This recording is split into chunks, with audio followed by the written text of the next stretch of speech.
Buckinghamshire Business First is working with Visit Buckinghamshire and Buckinghamshire Council on something we lovingly call the Boost programme, which is aimed at supporting all businesses within the visitor economy to recover from the awful effects that the pandemic has had on the sector and to help them come back better and more resilient than before. There are loads of opportunities to grow turnover if you operate within the visitor economy in Buckinghamshire, to diversify what you offer for visitors, both from the local geography, but also from further afield. Now, one of the strands of that work is around accessibility and improving the accessibility of attractions and venues and accommodation in the birthplace of the Paralympics. So I know this is a subject close to the heart of our guest today, Vicky Hope-Walker. Vicky, can I hand over to you to sort of tell our listeners a little bit about the National Paralympic Heritage Centre and the Paralympic Heritage Trust and what you do as an organisation? Yes, of course, and delighted to be in discussion with you on this. Yeah, my name's Vicky and I'm the CEO of the National Paralympic Heritage Trust. It's actually 10 years since the country hosted the Olympics and Paralympic Games. And we are, in fact, part of the legacy of those games, which looked at what was happening with Paralympic items in collections locally, because the Paralympics began here in Buckinghamshire. And those collections weren't really being looked after. And the idea was we needed a trust that would catalogue them, share them, create a small museum, which we have done, temporary exhibitions, a learning programme, and a website which also has a lot of kind of virtual access because of disability and the need to be able to reach many people. So, of course, in terms of access to our facility and to our services, whether they are in the flesh and on site or whether they're online, has been absolutely crucial to us, because if we didn't get that right, we would be failing all of our audiences that come with disabilities, deaf, disabled, neurodivergent, you name it. So we really had to be on the ball as far as that was concerned. And the birthplace of the Paralympics is an amazing tagline. It's an amazing accolade. And here in the birthplace of the Paralympics, I can't help but feel we could do so much better, so much more than we're doing already. I mean, we've got some real exemplars in the county. So we've got places like the Grange restaurant over there at the Hearing Dogs for the Deaf, which I think is one of the top restaurants in the country for being, you know, a nice place for people with hearing impediments. It's set up there with its state-of-the-art design, acoustics playing in at every level. It has the acoustic flooring, the sound clouds on the ceiling. We've got the Waterside Theatre, which is hugely accessible. We've got the work that you're doing, and yet I think there's more that every business in Buckinghamshire could do. It's almost as the birthplace of the Paralympics. Why wouldn't we be doing this? And as well as being the right thing to do, there's a really sound commercial case, isn't there, for thinking about accessibility? Absolutely. You're talking about, you know, a fifth of the population, near on a fifth of the population with disabilities. And quite frankly, across the whole country, limited places to go and enjoy things. And as you say, Buckinghamshire is the birthplace of the Paralympics. We should be really shouting about this, and we should really be making ourselves an exemplar of accessibility in terms of tourism and business generally. Yeah. When we had the tourism summit, we had the tourism summit on the 2nd of March, and Simon Calder came and hosted it for us. And you know, the talk was that this marketplace is worth about £15 billion per annum. People with accessibility needs, that the value of the money they have to spend on holidays and and entertainment and places to stay. And that in reality, the loyalty of those customers and those households is probably in excess of the normal marketplace, because actually these households with a person with accessibility needs tend to go back time and time again to places where they feel welcome and supported. So, why wouldn't they come to the birthplace of the Paralympics to feel that support? Yeah, absolutely. I mean, we certainly have groups that come back time and again. And we've had people with profound hearing impairment come along. They've, groups who've said to us, this is the most access we have ever had to an exhibition in our whole lives. And others might think, oh gosh, that must have cost you a fortune. It doesn't actually. We have a fantastic relationship with two local ladies who do British Sign Language. They charge us £30 an hour. It doesn't have to cost a fortune. It's about building up those networks and friendships. And it supports other business locally by doing that. Mm. And as most folk now are living longer, I think one of the other statistics that Simon came out with, it's highly likely that most of us will spend at least 8 or 9 years, I think he said, experiencing accessibility challenges because of mobility issues, hearing impediments, vision impairments, or numerous other challenges. So actually this affects everybody. Making your business more accessible is a good thing for everybody, for the older folk and mums with wheelchair with buggies and things. Completely, that's completely true. And I mean, with us, we've kind of thought that actually, if you start at the level of access for people with neurodivergent conditions like autism, you get it right for everyone and everyone loves it because it's so much more immersive and thought through and sensitive.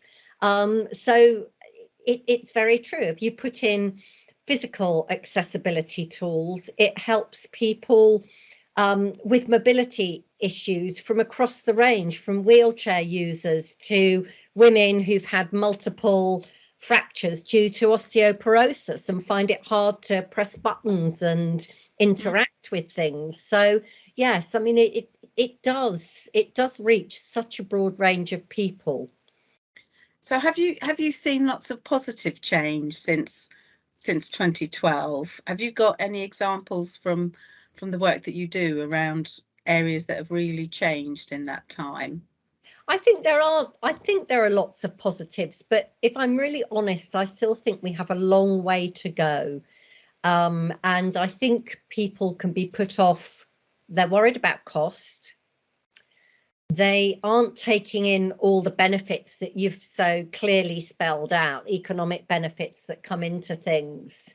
Mm-hmm. And I also think the other thing that people struggle with still is they are frightened of getting it wrong. But the first thing I will always say to people is, don't worry about that, because actually you'll never get it right. But the fact that you are making small changes and delivering those changes is much more important, and to be open to constructive criticism. That way you learn and you can implement new ways of doing things that suit more people. And, I guess an example of where we've got things right and wrong is, to begin with, we'd thought of wheelchair users, but we've been thinking about wheelchair users, people who've had a low injury, therefore they've got quite a lot of upper body movement, rather than somebody with a high injury where they may not have much hand movement.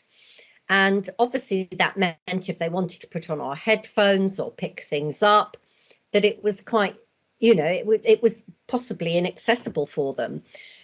So in talking to that group of people, they said, well, if you put QR codes on, we don't need to pick up the headphones because we've got iPads and iPhones that we operate with our mouths or our chins, and we can listen to the film on our mobile instruments, you know, so there's it's listening to people, making those changes, and you can get QR codes done for nothing. Yeah, yeah.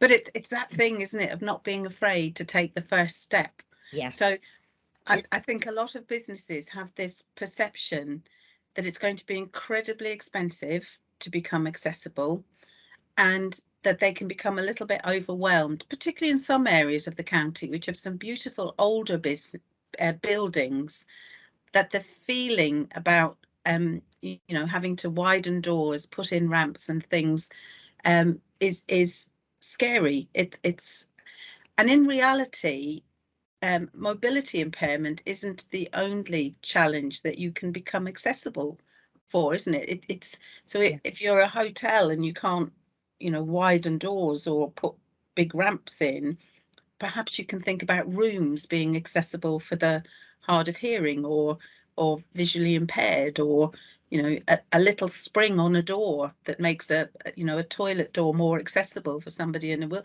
It's the and things like you're saying about the QR codes. You know, it's the being brave enough to take the first step, knowing that you won't get it all right, will you? It's you have to grow. But Yes, and I think that's, you know, there are some buildings because of their listed status that can't have that access. But if it, depending, you know, there might be one part of that. It might be about creating one room that is fully accessible for people with mobility issues. It might be making sure that your menu is available in a large print. yeah, It could even be providing light for somebody who, you know, with a small print and dimmed lighting can't read something. It might be making sure that you have regular training for staff in using some of the hearing tools that you can get, for instance, in the theatre, because quite a lot of places have these tools, but then not everybody knows how to switch them on and use them.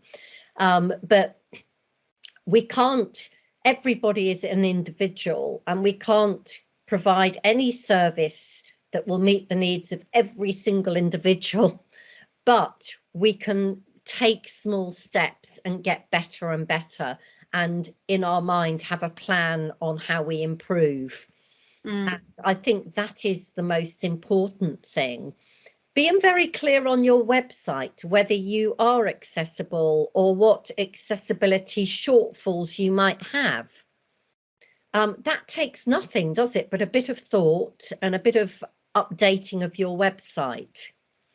And putting something on your website along the lines of, do let us know what else we could do to support your stay. If you have any, you know, those things are quite simple. and what a fantastic geography that every couple of years we have the world's eyes on us as we light the flame for the Paralympics or the Winter Olympics. An incredible asset for any geography, isn't it? That the It, eyes of the world. yes, it certainly is. And we get to, when with those host nations in the years leading up to the games, we get visitors from all over the world. So, and they're here in Buckinghamshire, and we want them to stay longer and do other things. So obviously with Beijing and the Winter Games recently, we actually had a couple of busloads of Chinese people living in London come up. We've had dignitaries. So there's lots of opportunities to put Buckinghamshire on the map in terms of every other year, in effect, Winter Games, Summer Games. Yeah. And a lot of countries where they have students of sports science or medicine also visit us, from Canada, France, Uzbekistan even. So we do, a lot of people come to Buckinghamshire with an interest in the Paralympics, and that provides opportunities for people to stay longer and do other things. Yeah, that phrase, the birthplace of the Paralympics, it carries with it about 4 or 5 paragraphs of narrative that you don't have to say simply by saying you are in the birthplace of the Paralympics. It's assumed that this geography is going to be very supportive. I mean, I actually live in this country. I was born in Ireland, and my mum and dad emigrated here, and the choice was between Australia and England. And for an awful long time, I couldn't quite see how England won that choice. But my mum was in a wheelchair, and Stoke Mandeville being the birthplace of the Paralympics, that's where my dad wanted her to come, because he felt that the life here would be more normal for somebody who was in a wheelchair. Now, I actually don't think it was. That was quite a long time ago, and I think the actual place disappointed a little bit. But I think we're getting there now. Now I think there's an appetite to help us live up to that wonderful tag of being the birthplace of the Paralympics. So the little hints and tips for businesses around what they normal everyday businesses, as well as those in the visitor economy, around what they can do to become more accessible. I wonder whether we should move to a place. We all have first aiders. We're all getting quite good now at thinking about mental health first aiders. And I wonder whether within our workplaces we should think about accessibility advocates. So somebody who looks at our workplaces just with the eyes and ears of somebody who might find it challenging. But I don't know whether you've got any just hints and tips. Well, I think that's very true, and I think it'd be very good for people to do that. But in terms of hints and tips, most of us somewhere will have, there's plenty of charities, disability-based charities in the county, from Autism Bucks to Bucks Vision, who've actually been going over 100 years, incredible organisation. And you know, my suggestion is to talk to those charities, or talk to people you know who might have a disability, and actually say, you know, would you come along and give us a little bit of advice, you know, your feelings, and tell us what we should improve. If you run a restaurant, how about offering a meal or a drink or something to somebody, and getting that sort of feedback? And that way you're actually you're hearing it from people who really understand, because they're living with a disability. At the same time, you're building up your network of local people. And that's how we found someone like Marie, who could do the British Sign Language for us. And it might be then that you could host an actual event which is specifically for people with hearing impairment or visual impairment. And build up those audiences if you're an attraction. Even if you're a restaurant, possibly you could do that. And we've also worked with national organisations, the National Autistic Society, and it leads to all sorts of networks and potential visitors for you. Brilliant. Vicky, it's been lovely talking to you and just getting your insight. And I'm sure we could go on for ages and ages. But thank you very much for talking to us today. And I hope we go from strength to strength as the birthplace of the Paralympics. Thank you. Thank you very much.